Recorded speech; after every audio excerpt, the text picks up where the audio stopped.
Katong mga way kasal, pakasal mo. Ingnan yung pare, wako'y budget father, pero ganahan ko magpakasal. Pwede ra jud mo kaslon, luyo sa sakristi.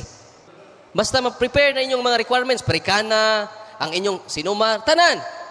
Pwede ra mo kaslon dito sa sakristi. Okay, gugma mo ba ini si Talpulano, nga imong bana? Yes, I do.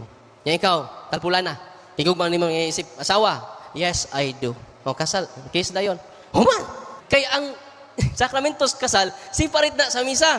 Pwede na ka mamisa alas 6. Kaslon ka alas 7 ato sa Kristi. Kaya gusto, hindi man ko kapakaon, Father. Kaya igo-igo raman.